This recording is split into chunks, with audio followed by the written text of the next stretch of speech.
Hello, friends, and welcome to the Exams Made Simple. And we are back again with the Hindu Complete Newspaper Analysis for 16th of July 2021. तो 16 जुलाई 2021 का the Hindu newspaper analysis देखेंगे। शुरू करने से पहले जैसा कि मैंने कहा, एक ही रिक्वेस्ट रहेगी आप लोगों से कि please do like the video and do share it among your friends.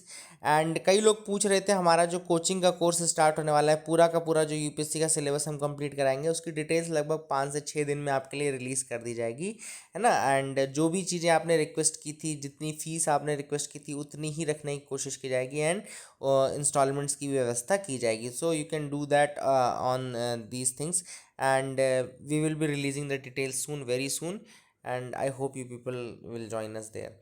Start करते हैं आज के सवालों के साथ। पहले आज के सवाल जिनका जवाब आपको देना है। पहला सवाल है, consider the following statements with respect to Karman line. Karman line के रिगार्डिंग स्टेटमेंट्स दिए हैं। पहला स्टेटमेंट कह रहा है, it is a imaginary boundary between the earth's atmosphere and the outer space 100 kilometres above the mean sea level. दूसरा statement कह रहा है, it has been recognised as the legal boundary in the outer space treaty adopted in 1967। आपको बताना है इनमें से कौन सा स्टेटमेंट सही है। A 1 only, B 2 only, C both 1 and 2, and D none of the above. Question number 2 is Grevlia Boro. Grevlia Boro recently in news is what? Options are: A, it is a newly discovered virus that affects the Asiatic lions. Second is, it is a newly discovered tea frog in Arunachal Pradesh. C, it is a newly discovered fish species discovered in Mizoram. या D, it is a newly discovered burrow spider in Assam. तो this is question number 2, ग्रेवलिया बोरो। ठीक है ना। तो आज दो ही question है, तीसरा आई थिंक मैंने डाला नहीं था। So these are the 2 questions only जिनके आंसर्स आप करिए। I will tell you the answer, let me tell you the answers now only. मैं साथ ही आंसर्स बता देता हूँ, सिंस आज दो ही क्वेश्चन डाले मैंने। पहले सवाल का जो जवाब हुआ है A1 ओनली, क्योंकि दूसरा स्टेटमेंट गलत है, ये रिकॉग्नाइज नहीं की गई है। नासा जो बाउंड्री रिकॉग्नाइज करती है वो लगभग 80-81 किलोमीटर, 81 किलोमीटर पर रिकॉग्नाइज करती है। ठीक है ना। पहला स्टेटमेंट जो है वो जरूर सही है। कर्मन लाइन जो है लगभग 100 किलोमीटर पे है above the mean sea level, and it is acting as, कई लोग जैसे ब्लू ओरिजिन जो जेफ बेजोस कंपनी है अमेजोन की, वो ये रिकॉग्नाइज करती है 100 किलोमीटर को, तो याद रखिएगा। सेकेंड जो क्वेश्चन था ग्रेवलिया बोरो, तो Gravelia boro is basically a newly discovered burrow spider in Assam.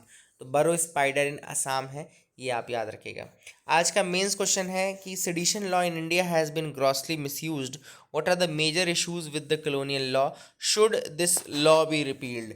तो आपको बताना है कि क्या ये लॉ रिपील करना चाहिए एंड किस तरीके से सेडिशन लॉ का मिसयूज़ होता है, क्या क्या इश्यूज़ हैं जो कि इस कॉलोनियल लॉ के साथ हैं, सेडिशन के साथ हैं।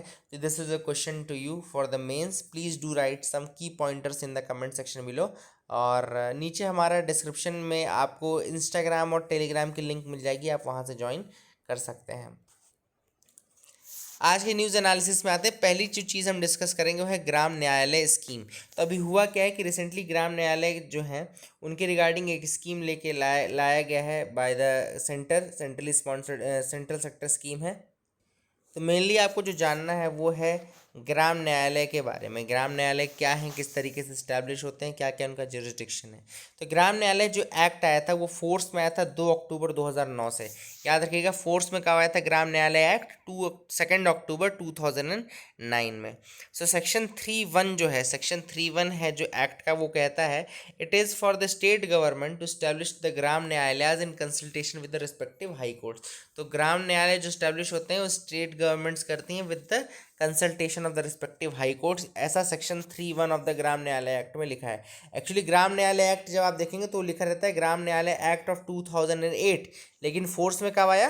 2009 में। तो याद रखिएगा, अगर आपसे कोई पूछे कि ग्राम न्यायालय एक्ट कब का है, तो ग्राम न्यायालय एक्ट एक्चुअली में ग्राम न्यायालय एक्ट 2008 कहलाता है, जो कि फोर्स में कब आया? 2009 2 अक्टूबर को आया। ठीक है ना। तो ये आप याद रखिएगा।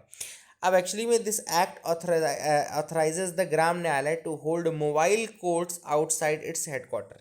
तो मोबाइल कोर्ट्स होल्ड करने की पोजीशन रहती है। ठीक है ना। एंड और आगे फीचर्स देखते हैं ग्राम न्यायालय के क्या क्या हैं। Gram Nyayalaya is establish generally at headquarter of every panchayat. तो स्टैब्लिश होती कहाँ पर? At the headquarter of every panchayat at the intermediate level और a group of contiguous panchayat in a district where there is no panchayat at an intermediate level. तो याद रखिएगा, इसको establish कहाँ किया जाता है? हेडक्वार्टर ऑफ एवरी पंचायत अगर इंटरमीडिएट लेवल है तो हेडक्वार्टर ऑफ एवरी पंचायत, और जहाँ पे इंटरमीडिएट मतलब नहीं है कोई पंचायत तो कंटिग्यूअस कई सारी पंचायत के एक ग्रुप्ड हेडक्वार्टर में इसको इस्टेब्लिश किया जाता है, ठीक है ना।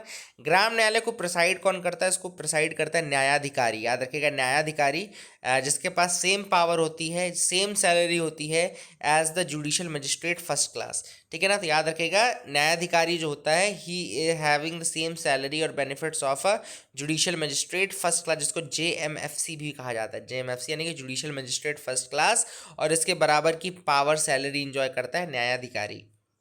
न्यायाधिकारी को अपॉइंट कौन करता है? स्टेट गवर्नमेंट अपॉइंट करती है in consultation with the respective high court. याद रखिएगा, जुरिस्डिक्शन की अगर हम बात करें तो ग्राम न्यायालय का जुरिस्डिक्शन होता है over an area specified by notification by the state government in consultation with the respective high courts. Again जो इसका एरिया है वो स्टेट गवर्नमेंट नोटिफाई करती है in consultation with the respective high court, and the court can function as a mobile court at any place within the jurisdiction of such Gram Nyayalaya after giving wide publicity to that regard. तो court जो है कहीं भी function कर सकती है उस ग्राम न्यायालय के जुरिस्डिक्शन के एरिया के अंतर्गत, लेकिन हाँ उसको इसकी पब्लिसिटी करनी पड़ेगी कि कहाँ ऑर्गेनाइज हो रही है, कहाँ पर क्या हो रहा है ना, पेपर पैम्पलेट ये सारी चीज़ें निकाल करके।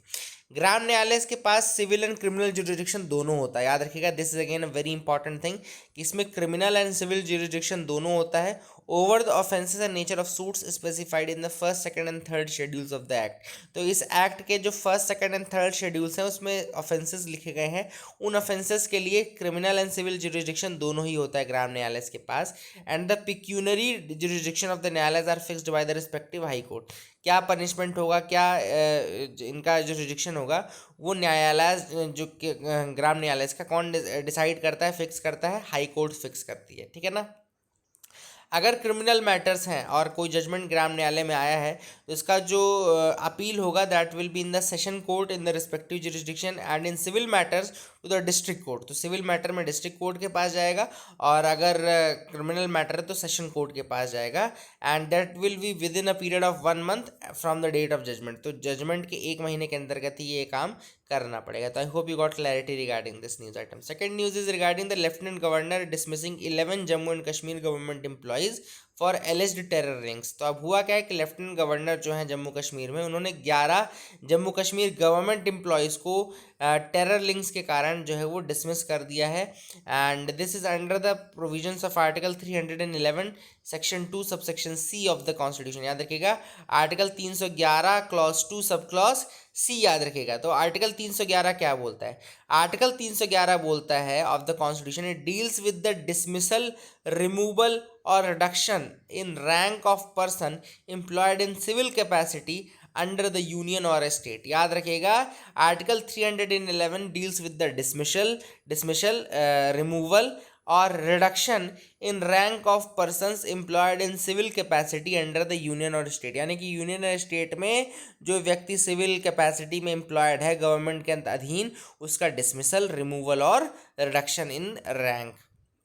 आर्टिकल 311 का क्लॉज 2 जो है वो ये बोलता है कि no civil servant can be dismissed और रिमूव्ड और reduced in rank except after an inquiry in which he has been informed of the charges and given reasonable opportunity of being heard in respect of those charges। ठीक है ना। अब इसका जब subsection सी read करते हैं, जिसकी हम बात करें 311(2) सबसेक्शन सी, तो सबसेक्शन सी बोलता है कि this clause shall not apply where the president और the governor as the case may be is satisfied that the interest of the security of the state is not expedient to hold such inquiry or remedy available। तो कुल मिलाकर के inquiry, तो कुल मिलाकर के अगर प्रेसिडेंट या गवर्नर को लगता है कि स्टेट की सिक्योरिटी के लिए इंक्वायरी करने से पहले उनको अरेस्ट करना चाहिए या डिसमिस करना चाहिए, तो उनको डिसमिस किया जा सकता है, ठीक है ना। तो यहाँ पर यही चीज़ हुई है कि गवर्नर को ये लग रहा था कि इंक्वायरी करने से पहले स्टेट की सिक्योरिटी के लिए हमको इनको डिसमिस करना चाहिए, तो इसलिए उनका डिसमिसल हो गया है, रिडक्शन इन रैंक हो गया है, ठीक है ना। अब यहाँ पे जो केवल एकमात्र रेमेडी अवेलेबल है टर्मिनेटेड एम्प्लॉयज़ के पास, वो है to challenge the decision in the high court. High court में जा करके वो डिसीजन को चैलेंज कर सकते हैं, ठीक है ना, याद रखिएगा। एक और आर्टिकल न्यूज़ में था, article 340। Article 340 of the Indian constitution lays down conditions for the appointment of a commission to investigate the conditions of the backward classes. Backward classes की कंडीशंस को इन्वेस्टिगेट करने के लिए एक कमीशन का अपॉइंटमेंट किया जाता है, जिसका कि कमीशन जो है आर्टिकल 340 के अंतर्गत मेंशन्ड है। आर्टिकल 340 इंडियन कॉन्स्टिट्यूशन का लेज डाउन द कंडीशंस, वो कंडीशंस ले डाउन करता है जिनके बाद अपॉइंटमेंट ऑफ अ कमीशन हो सकता है to investigate the conditions of backward classes. Now the president may by order appoint a commission consisting of such persons as he thinks fit to investigate the conditions of socially and educationally backward classes within the territory of India। ये जो power है commission appoint करने की, ये president के पास है। President has the power to order और appoint a commission consisting of such persons as he thinks fit, ठीक है ना, याद रखिएगा। अब यहाँ पे फ्रंट पेज पे आप देख सकते हैं, why do you need the colonial law of sedition, CGI आज द गवर्नमेंट। सीजीआई यानी कि चीफ जस्टिस ऑफ इंडिया ने गवर्नमेंट से पूछा है कि आपको क्यों चाहिए कॉलोनियल लॉ ऑफ सेडिशन। यहाँ पे चीफ जस्टिस एन.वी. रामना है, उन्होंने काफ़ी अच्छी बात बोली। उन्होंने ये कहा, एक कोट उन्होंने दिया है, the use of sedition is like giving a saw to a carpenter. The use of sedition is like giving a saw to a carpenter to cut a piece of wood. एक लकड़ी के piece को काटने के लिए आप एक carpenter को पूरी एक सॉ दे देते हो, उसके जैसा है sedition law. And he uses it to cut the entire forest itself. तो मतलब you give him a saw to cut a piece of wood, but he is using it to cut the entire forest itself. तो ये है sedition का law.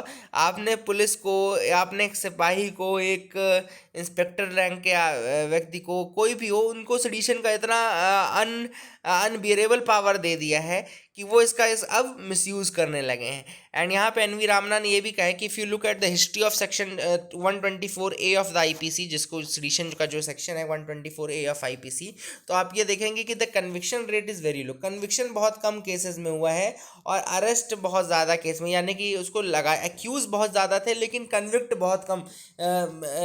पेल्ट्री percentage of people have been convicted under this sedition. तो इसका मतलब है कि executive जो है, एजेंसीज जो है, इस पावर का मिसयूज़ कर रही हैं। एंड यहाँ पे एन.वी. रामना जी ने एग्जांपल ये भी दिया कि महात्मा गांधी बाल गंगाधर तिलक के अगेंस्ट ही यूज़ हुआ था, और this law was there to crush the liberties of the person people.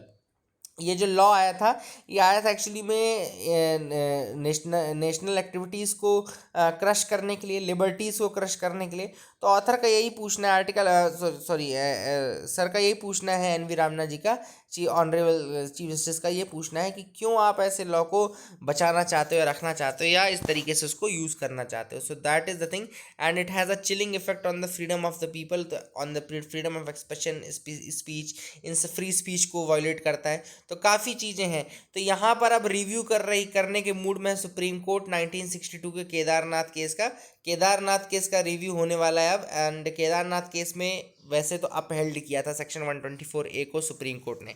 याद रखिएगा, केदारनाथ केस 1962 का केस है जिसमें कि सुप्रीम कोर्ट ने सेडिशन को अपहेल्ड किया था। तो that is a thing which is there. I hope you got clarity regarding that. आज का मैप देखते हैं। अर्जेंटीना का मैप मैं आपको दिखा रहा हूँ। अर्जेंटीना का मैप क्यों दिखा रहा हूँ? क्योंकि कोपा अमेरिका अर्जेंटीना ने जीता है। मेसी के लिए बहुत बड़ी बात हुई है ना। तो देख लेते हैं एक बार इसके बॉर्डरिंग कंट्रीज़ कौन कौन सी। ज़्यादा कुछ नहीं है अर्जेंटीना के मैप में। अर्जेंटीना की बॉर्डरिंग कंट्रीज़ मैं आपको बता दूँ। पहली कंट्री है चिली, याद रखिएगा, चिली बॉर्डरिंग है। देन बोलीविया बॉर्डरिंग है। यहाँ पैराग्वे बॉर्डरिंग है। देन उरुग्वे भी बॉर्डरिंग है। ब्राज़ील इज़ बॉर्डरिंग, ठीक है ना। ब्राज़ील के साथ तो फाइनल से हुआ था। तो आप ऐसे ही याद रखिए, चिली के साथ भी हमारा लास्ट अर्जेंटीना का फाइनल हुआ था लास्ट ईयर जब कोपा अमेरिका हुआ था, तो चिली के साथ फाइनल था। तो इसका हो गया। बोलीविया को इस बार के कोपा अमेरिका में हराया ही है। पैराग्वे हो गया, ब्राज़ील के साथ बॉर्डर हो गया, ब्राज़ील को फाइनल में हराया। उरुग्वे को हराया इस बार अर्जेंटीना ने, तो उरुग्वे भी हो गया इधर साइड। और these are the countries, bordering countries, है ना। और एक लास्ट में यहाँ पे आप साउथ में दो वाटर बॉडीज देखेंगे, तो अटलांटिक ओशन आपको दिखेगा इस साइड पे और पैसिफिक ओशन दिखेगा। तो दो इंपॉर्टेंट ओशंस के बीच में है ये। एक तरफ पैसिफिक ओशन है और एक तरफ आपका अटलांटिक ओशन है। और यहाँ पर नीचे आपको फॉकलैंड आइलैंड भी दिख रहा होगा। फॉकलैंड आइलैंड भी आपको दिख रहा होगा। ये फॉकलैंड आइलैंड जो यूके के कंट्रोल में है, यूके के कंट्रोल टेरिटरी है, याद रखिएगा यूके में है ये, ठीक है ना। सो that is a thing which is important. और इधर साइड एक कोल्ड करंट भी आता है इधर, पेरूवियन करंट जिसको हम बोलते हैं, पेरूवियन करंट ऊपर जाता है, पेरूवियन करंट जाता है, ठीक है ना, कोल्ड करंट है। तो these are the things which are there in this map. Countries आप जरूर याद रखिएगा जो बॉर्डरिंग कंट्रीज हैं। एडिटोरियल में आते हैं, तो जो आज का एडिटोरियल हम डिस्कस करेंगे वो है a strong India state must be humane too. अब ये जो आर्टिकल लिखा गया, ये लिखा गया on justice on father Stan Swamy's death. अभी रिसेंटली फादर स्टैन स्वामी की डेथ हुई थी। अब वहाँ पर ऑथर ने 2-3 पॉइंट्स उठाए। पहला पॉइंट जो है वो ये बताया कि ये जो है, एक तो ये कोर्ट्स की एपैथी को डिस्क्राइब करता है। कोर्ट्स जो हैं वो एम्पैथेटिक नहीं रहे हैं, अब एपैथेटिक हो गए। क्यों? क्योंकि कोर्ट्स ने बहुत डिले किया, बेल नहीं प्रोवाइड की। कितनी बार बेल के लिए एप्लीकेशन गई, but bails were not provided to father stand Swamy. Even after looking at his age, उनकी एज बहुत ज़्यादा थी, ये सब देखते हुए भी उनको नहीं मिली, बेल नहीं दी गई। पहला तो पॉइंट होगा कोर्ट के अगेंस्ट। दूसरा जो पॉइंट हो गया वो जेल अथॉरिटीज़ के अगेंस्ट हो गया कि जेल अथॉरिटीज़ ने उनको सिपर नहीं प्रोवाइड किया था, स्ट्रॉ नहीं प्रोवाइड किया था, है ना। और इसके लिए उन्हें, लेकिन एक्चुअली में यहाँ पे जेल अथॉरिटीज़ की प्रॉब्लम, ये गलती क्यों नहीं है, क्योंकि जेल अथॉरिटीज़ भी काम करती है under the pressure of the higher courts as well as the higher authorities. तो यहाँ पे वो बहुत ज़्यादा डिसीजन अपने हाथ से नहीं ले सकते थे। दे सीक्ड द परमिशन, क्योंकि स्पेशल केस था, यूएपीए का केस था। They seeked the permission from the NIA, they seeked the permission from the courts, and उसके बाद ही वो इसको प्रोवाइड कर सकते थे, जिसमें टाइम लग गया, है ना। तो ये दूसरा जो इशू था ऑथर का।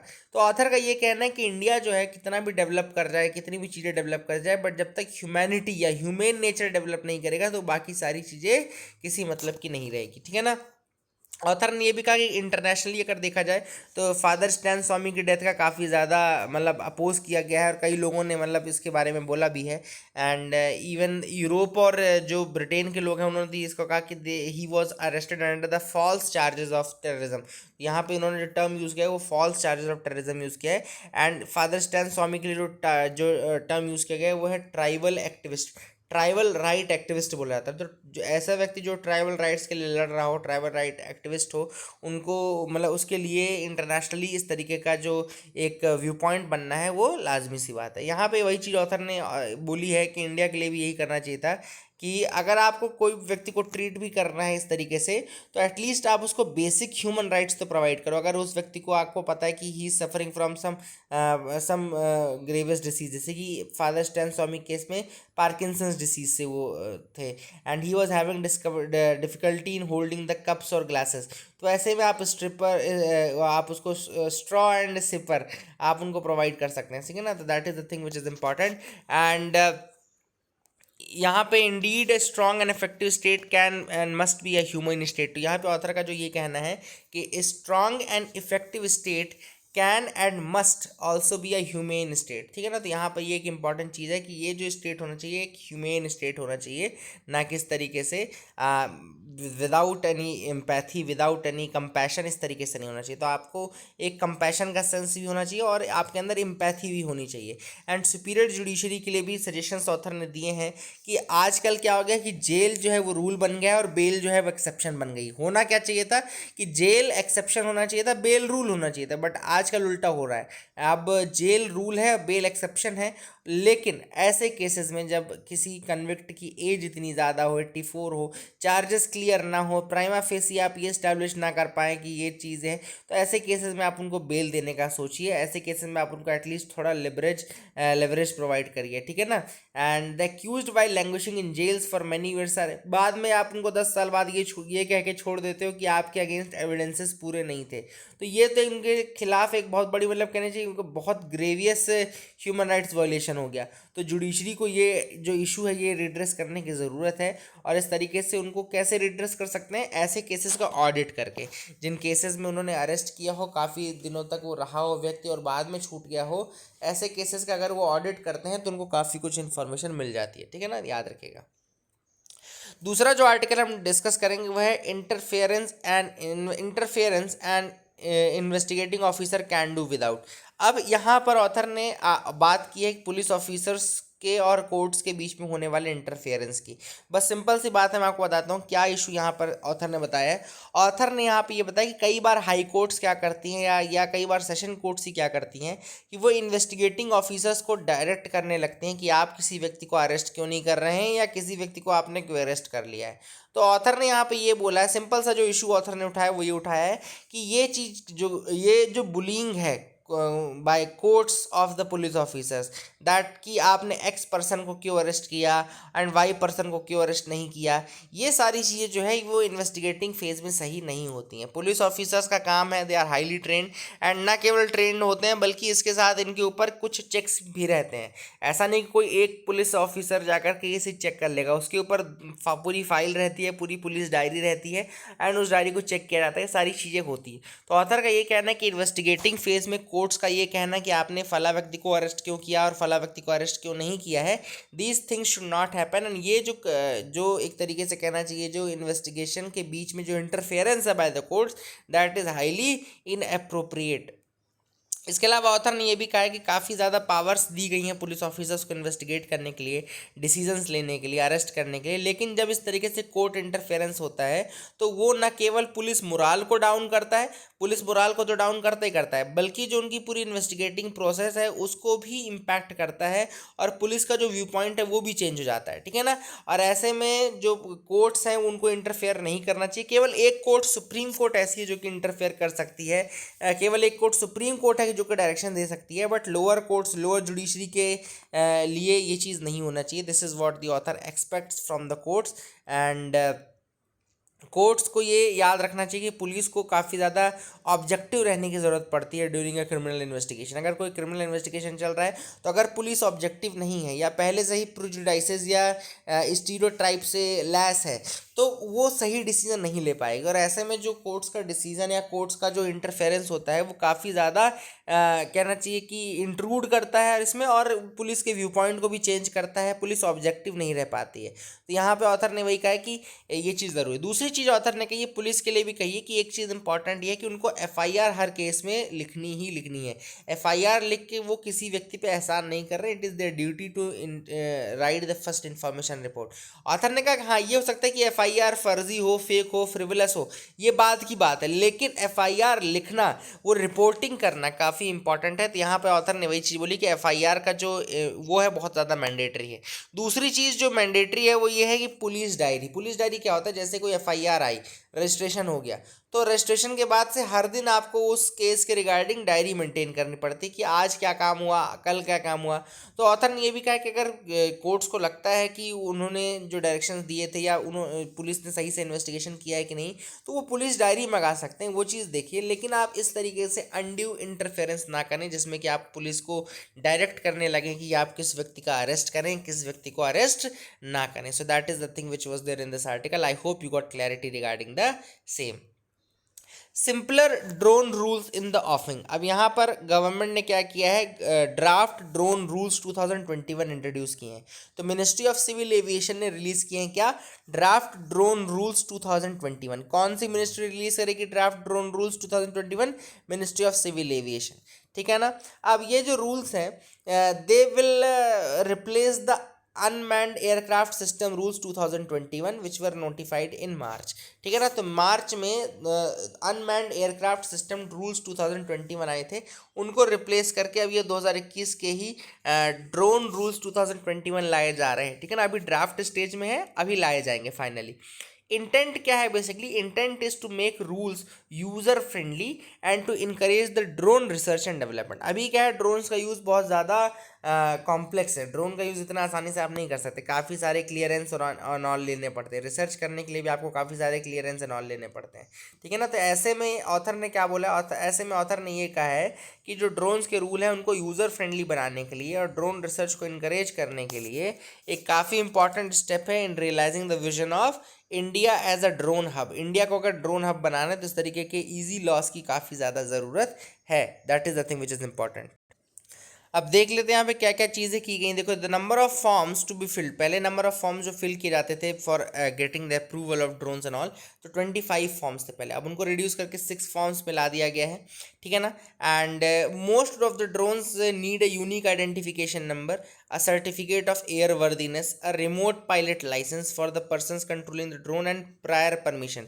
अब क्या है, no such approvals will be required for drones used for research and development.